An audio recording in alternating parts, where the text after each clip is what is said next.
안녕하세요. 읽고 떠들기 시간입니다. 오늘 소개드릴 책은 강방천의 관점이라는 책입니다. 거두절미하고 바로 저자 소개 간단하게 한번 말씀드려 보겠습니다. 저자 강방천, 1960년 전남 신안군 암태도에서 출생하셨습니다. 한국외대 경영정보학과에서 회계학에 빠져서 기업 분석하는 데 몰두하셨고요. 이러한 경험이 훗날 펀드 매니저가 되시는데 좀 밑거름이 되신 것으로 보입니다. 쌍용투자증권, 동부증권 등에서 펀드 매니저로 일하셨고요. 일하시면서 회사에 큰 수익을 정말 큰 수익을 안겨주셨고, 이후 투자 자문사를 설립하셨고, 현재는 에셋플러스 자산운용 CIO로 소스펀드, 1등 기업 투자, 소통 판매의 원칙으로 회사를 탁월하게 운영하고 계시는 정말 투자의 레전드라 보면 될 것 같습니다. 나는 주식을 살 때 파는 시점을 미리 정합니다. 한국이동통신 주식을 언제 팔아야 할까? 이 질문 앞에서 이 주식의 잠재적 수요가 사라질 때 거의 모든 사람이 휴대전화를 쓸 때 팔겠다고 결정했습니다. 그 시점을 내가 휴대전화를 살 때로 정했습니다. 내가 휴대전화를 살 정도면 웬만한 사람들은 다 휴대전화를 구입한다고 봤기 때문입니다.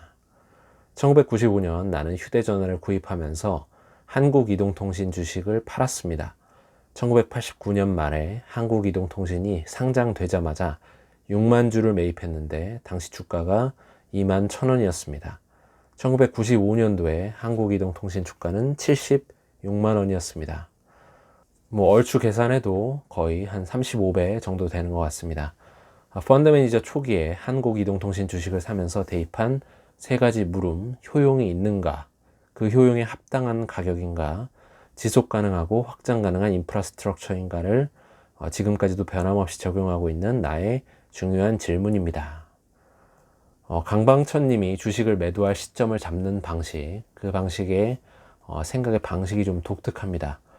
보통 가격이 얼마가 되면 팔겠다와 같은 가격 논리로 매도 시점을 많이들 상상하는데, 강방천 님은 핸드폰 초기에 한국이동통신의 주식, 지금은 SK텔레콤이죠. 이 주식을 대거 매입하시고는 거의 모든 사람이 휴대전화를 쓸 때까지라는 조금은 추상적인, 그러나 사례적으로는 구체적이라 볼 수 있는 타이밍을 상정하시고 투자를 하셨다는 것이 좀 의미 있게 다가왔습니다.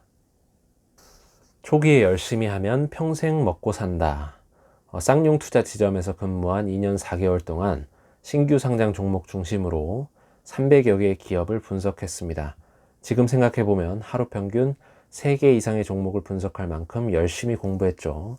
신규 상장 종목은 장이 떨어지면 다른 종목보다 더 떨어지는 위험 부담이 있는 반면 제대로만 하면 엄청난 이익을 낼 수 있는 장점이 있습니다. 당시 나는 6가지 원칙을 세워 기업을 분석했습니다. 첫째, 기존 회사에서 제공하는 재무제표를 샅샅이 보고 해석했습니다. 둘째, 재무제표는 불투명한 경우가 많았기 때문에 이익을 조작하는 분식회계의 가능성이 있는지를 살폈습니다. 재무제표를 수정해서 보면서 재해석한 거죠. 세 번째, 기존 재무제표가 제공하지 못하는 경영자의 자질, 조직의 인재 구성, 브랜드 이미지, 기술력 등을 따졌습니다. 이러한 분석 능력은 철저히 본인의 능력에 달려 있는데 조금만 부지런하면 충분히 알아볼 수 있습니다. 이를테면 매장을 찾아가 보고 납품업자들을 만나서 이야기해보면 그 회사가 얼마나 좋은지를 판단할 수 있습니다. 넷째, 진입장벽이 있는지도 살폈습니다. 지금은 달라졌지만 한국이동통신의 경우 독점 사업이었습니다. 코카콜라 같은 회사는 독특한 음료 맛을 따라가기가 힘듭니다. 다른 회사가 쉽게 따라할 수 없는 진입하는 데 장벽이 있기 때문에 이런 회사는 당연히 가치가 높습니다. 이런 것이 바로 계량화할 수 없는 기업 가치입니다. 다섯째, 기업이 앞으로 어떻게 될지 전망했습니다. 거시적으로 그리고 미시적으로 어떻게 변할 것인가 따졌는데 거시적인 요인으로는 환율, 금리, 인건비가 있고 미시적인 요인으로는 제품 가격, 원재료 가격 등이 있습니다.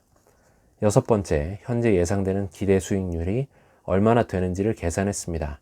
주식회사는 미래의 생명체입니다. 그러므로 반드시 미래 예측이 필요합니다.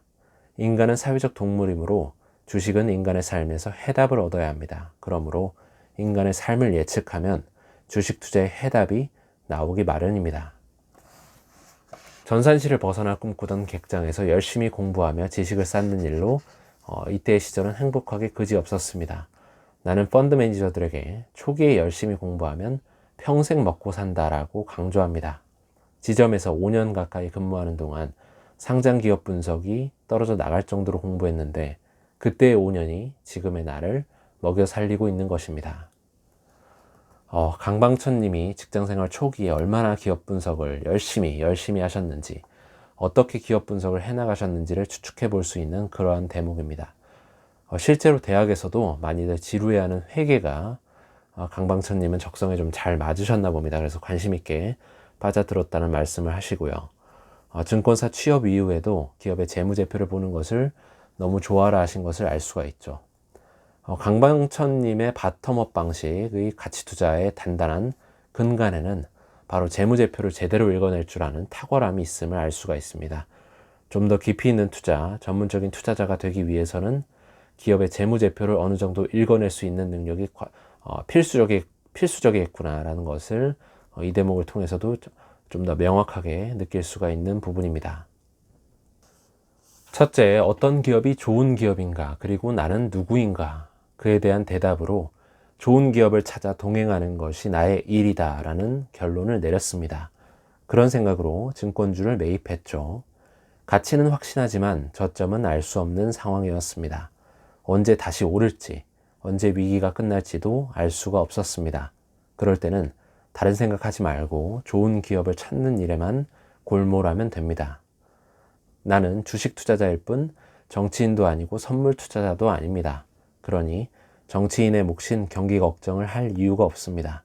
선물 투자자가 아니니까 이 상황이 언제 끝나지라고 투덜거리며 저점을 예측할 필요도 없습니다. 덜 중요하고 예측이 어려운 주가 지수나 저점, 회복 시기, 경기 걱정은 주식 투자자의 몫이 아닙니다. 주식 투자자는 좋은 기업만 찾으면 됩니다. 정확한 반등 시점은 알 수 없지만 좋은 기업은 바닥을 치기 전에 상승한다는 확신이 있었기에 불안과 공포를 즐기며 증권주를 샀습니다. 모든 주식이 동시에 저점을 벗어나는 것도 아니니까 저점을 예측하며 걱정하는 일은 조금도 중요하지 않습니다. 그런 걱정을 할 시간에 어떤 기업과 함께 할까를 고민하는 것이 이득입니다. 바텀업 방식의 투자가 어떻게 이루어지는지 그 생각의 흐름을 조금은 알 수 있는 부분입니다. 매크로적인 이슈가 어떻게 흘러가든 간에 결국에는 좋은 기업을 찾아 동행한다는 것이 가장 중요하고요. 그렇게 동행하다 보면 좋은 시절이 반드시 온다는 것입니다. 좋은 기업을 찾기 위해서는 앞서 말씀드렸던 재무제표의 분석력은 필수라는 것이고요. 관점은 시장의 공포를 견딜 수 있는 힘을 준다는 점 명심을 해야겠습니다. 나는 수많은 질문을 던지며 많은 생각을 했다. 그 과정에서 4가지의 이익의 질, 퀄리티를 깨달았다. 첫째, 지속성. 둘째, 변동성. 셋째, 확장 가능성. 넷째, 예측 가능성. 나는 리조트 사업을 하면서 항상 불안했습니다. 원더 리조트의 이익이 앞으로 지속될까? 중국인들 때문에 리조트 사업이 잘 된다 하니 눈만 뜨면 새로운 리조트가 계속 생겨났습니다. 성수기와 비수기가 있는 데다가 불규칙한 날씨 때문에 예약 취소가 잦은 등 곤혹스러운 날도 많았습니다. 태풍이 불면 비행기가 못 뜨니까 그날은 공치는 수밖에 없었죠. 사업을 확장하기도 어려웠습니다. 원더 리조트는 방이 140개였는데 객실의 객단가를 곱하면 최대 매출이 나옵니다. 140개 객실이 가득 차면 더 이상 매출이 늘어나지 않죠. 확장 가능성이 없는 것입니다. 언제까지 이익이 날지도 가늠할 수 없었습니다. 게다가 변동성이 많았습니다. 여행사들이 발을 빼면 수익을 낼 수가 없는데 언제 여행사들이 방향을 바꿀지 예측할 수가 없었습니다. 정치적인 문제도 변동성에 한몫을 했습니다. 중국과 일본 여행객은 정치적인 이슈에 민감하게 반응했습니다. 반면 자산운용사는 리조트와 달랐습니다. 지금 당장은 힘들지만 공모 수탁고가 쌓이면 이익은 지속 가능하고 변동성도 낮을 것으로 기대할 수 있었습니다. 더 힘을 내서 할 수 있는 충분한 동력이 되었죠. 우리 리치투게더 펀드가 지금은 작지만 한국에서 최고로 인정받는 액티브 펀드로 성장하지 않을까라는 멋진 상상이 의지를 북돋아 주었습니다. 강방천님이 강조하시는 4가지 이익의 질에 대한 부분입니다. 이익의 지속성, 변동성, 확장 가능성, 예측 가능성 중에 가장 중요하게 꼽으시는 것이 바로 이 확장 가능성입니다. 이익의 질 자체가 가장 좋다고 말하려면 이익이 과연 미래에 확장 가능한지의 여부를 보면 된다는 것이죠. 기업을 분석할 때 매출 분석은 곧 이익 분석으로 이어지고요. 미래의 기업 이익을 산출할 때 우리가 가장 중요하게 확장 가능성, 이익이 확장 가능한지를 반드시 고려해야겠다는 것을 배울 수가 있습니다. 디즈니 역시 비즈니스 모델의 변화를 선포하고 시장에서 새로운 가치를 찾아가고 있습니다. 디즈니는 세계 최고의 콘텐츠 제작 업체로 지난 10년간 세계 영화 흥행 역사를 바꿔놓은 마블을 보유하고 있으며 우리에게 친숙한 다양한 만화를 제작하는 회사입니다. 그런 디즈니가 디즈니 플러스라는 OTT 서비스를 시작하면서 시장에서 새로운 평가가 이루어지고 있습니다. 과거에는 컨텐츠 제작자로서 흥행 성적에 따라 이익의 변동성이 좌우됐었습니다. 이익의 질이 낮은 비즈니스 모델이었죠. 그러나 디즈니 플러스라는 자체 플랫폼으로 구독자들에게 콘텐츠를 제공하면서 변화가 예상되고 있습니다. 낮은 이익 변동성과 높은 지속성이 기대되고 있습니다. OTT 서비스를 시작한 지 1년이 안 되었는데 넷플릭스 북미 구독자 수인 7,300만 명을 추월했고요. 역시 콘텐츠는 디즈니구나 하는 그러한 생각이 들 정도로 폭발적인 힘을 보여주고 있습니다. 시장은 이런 디즈니의 변신에 높은 PER로 대답을 하고 있죠. 나 역시 KPER, 이것은 강방천님이 직접 프리미엄을 주어 부여하는 그런 미래 PER이라 보시면 될 것 같습니다. KPER을 높게 부여할 가치가 있다고 생각을 합니다.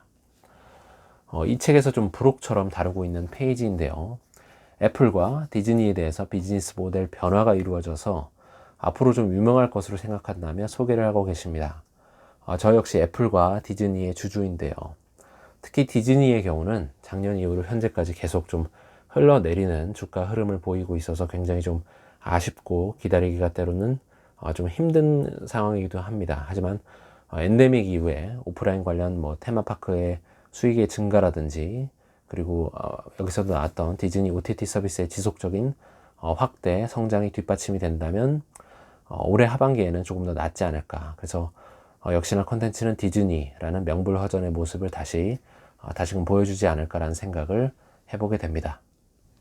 프리미엄은 이익의 질이 결정한다. 가령 KPR이 20배라고 하자. 이 KPR은 강방천님이 미래 프리미엄을 더해서 만든 그런 용어라고 보시면 될 것 같습니다. 여기서 20배라는 숫자는 기업 이익에 몇 배의 가치를 부여하느냐는 의미입니다. 나는 이것을 이익에 대해 부여할 배수, 즉 프리미엄이라고 표현합니다. 이 프리미엄의 한 주당 이익 곱하면 주가가 됩니다. 어떤 회사의 현재 시가총액이 1,000억 원이라 합시다. 현재 이익이 100억 원이라면 현재 PER은 10배입니다. 그런데 이익의 질이 좋아서 프리미엄이 20배로 추정이 되면 이 회사의 장래 시가총액은 현재 이익 100억 원에 프리미엄 20배를 곱해서 2,000억 원이 되는 것입니다. 따라서 KPER을 구한다는 것은 이익의 몇 배의 프리미엄을 적용할지를 찾는 과정입니다. 그러므로 KPER은 프리미엄 오브 어닝 레이시오로 쓸 수가 있습니다. 이어지는 설명에서는 KPER을 프리미엄이라 쓰고자 하니 혼동하지 않기를 바랍니다.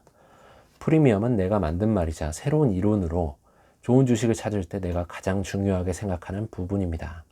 프리미엄 개념을 모른다면 미래의 주가를 해석할 수가 없습니다. 그렇다면 프리미엄을 결정하는 것은 과연 무엇일까요? 바로 미래 이익의 운명을 좌우할 이익의 질입니다. 당연하지 않겠습니까? 프리미엄은 기업의 가격을 결정하는 변수입니다. 그런데 기업의 가격은 가치가 결정하고 가치는 이익으로부터 나옵니다. 그 이익은 이익의 질이 어떠냐에 따라서 크기와 속성이 달라집니다. 즉, 이익의 질이 양호하면 높은 프리미엄을 부여할 수가 있죠. 앞에서도 얘기했지만 이익의 질은 4가지로 나누어 볼 수가 있습니다. 첫째, 이익의 지속성, 둘째, 이익의 변동성, 셋째, 이익의 확장 가능성, 넷째, 이익의 예측 가능성. 프리미엄을 잘 부여하기 위해선 이익의 질을 잘 볼 수 있는 눈, 다시 말해 통찰력과 해석 능력이 필요합니다. 나는 이 4가지 중에서 확장 가능성에 크게 주목하죠. 지속성, 변동성, 예측 가능성만 따진다면 미국의 30년 만기 국채가 가장 우월한 투자 자산이 아니겠습니까? 확장 가능성은 주식만이 갖고 있는 최고의 장점입니다. 그렇다면 기업은 어떻게 확장이 될 수 있는 것일까요? 해서 이렇게 쭉 설명이 나옵니다. KPI를 구하는, 프리미엄을 부여하는 방법들이 쭉 나오게 되는 것이죠. 기업의 미래가치 추정을 할 때 과연 과연 이 기업에 내가 얼마만큼의 프리미엄을 줄 수 있을까를 계산하는 방법에 대한 이야기를 이렇게 길게 할애해서 다루고 계시는데요. 사례를 들어서 꽤 긴 분량으로 소개를 하고 계십니다. 직접 이 책을 통해 익히시면 대가의 가르침을 직접 옆에서 배우시는 듯한 느낌으로 배울 수가 있으실 겁니다.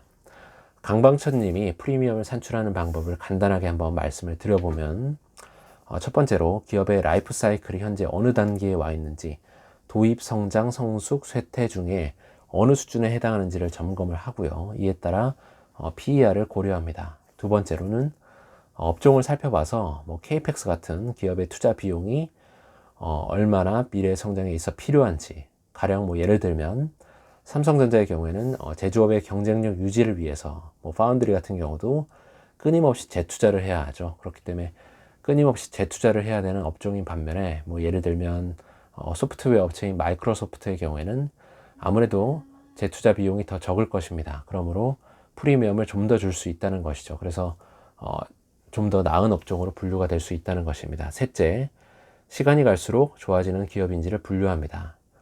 그리고 넷째, 침투율을 따져보는 거죠. 앞서 이동통신, 한국이동통신 주식을 매수 시에 모든 사람이 핸드폰을 가지는 시점에 매도를 하겠다는 전략은 침투율이 상당해진 시점에 매도를 하겠다는 그러한 의미입니다.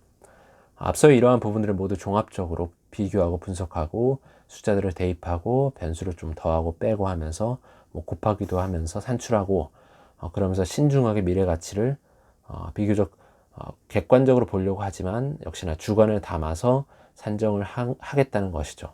이런 식으로 해서 판단을 하는 것인데 조금 더 세부적으로 더 자세하게 보실 필요는 있을 것 같습니다. 직접 한번 책을 읽어보시고 판단을 해보시면 도움을 받아보시면 좋을 것 같습니다.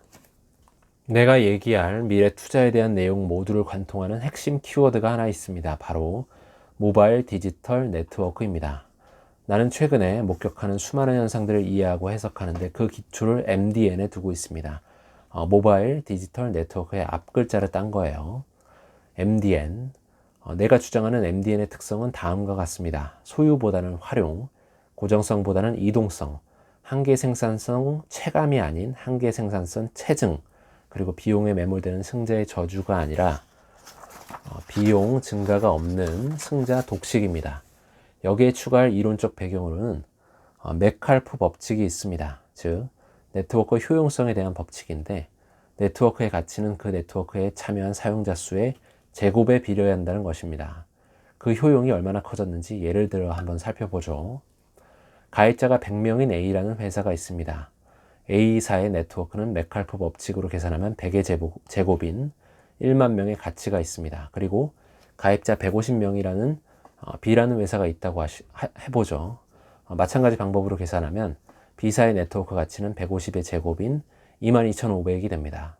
그런데 시장에서 A사와 B사가 합병해서 250명의 가입자를 갖게 된다고 하죠. 그러면 250의 제곱인 62,500이 됩니다.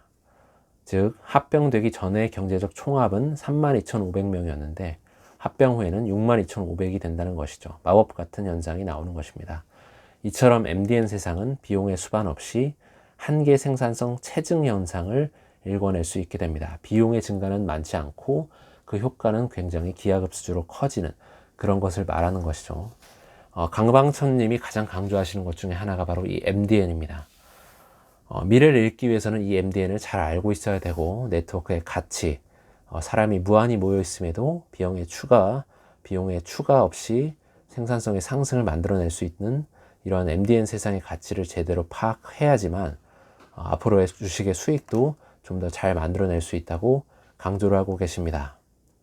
어떠신가요? 흔히들 메리츠 자산운용의 존리 대표님과 비슷하게 강방천 님도 가치 투자의 대부격으로 유튜브에서 많이 소개되고는 하시는데요. 이 책은 존리 대표님이 자신의 책이 대부분 주식 투자의 마인드적인 부분을 다루시는 것과는 좀 비교를 하자면 조금은 다르게 더 실제 공부적인 부분을 많이 짚어주신다고 볼 수 있습니다. 재무제표를 어떤 관점에서 보아야 되는지, 미래 PER에 대한 해석은 어떻게 하면 좋을지, 주식이 부여하는 프리미엄에 대한 기준은 어떻게 잡으면 좋을지에 대한 그런 정말 주식 투자를 하면서 계산하기 힘들고 잘 안 되는 어려운 추상적인 밸류에이션 측정에 대한 부분을 이 책은 정말 상당한 지변을 사용해서 설명을 해주고 계십니다. 보다 더 나은 투자를 하고 싶으신 투자자 여러분에게 정말 좀 도움이 될 만한 그런 책이라는 생각이 듭니다. 오늘은 여기까지 하겠습니다. 모두 유익하셨거나 도움이 되셨다면 구독과 좋아요 부탁드립니다. 이 채널을 유지하는 힘입니다. 감사합니다.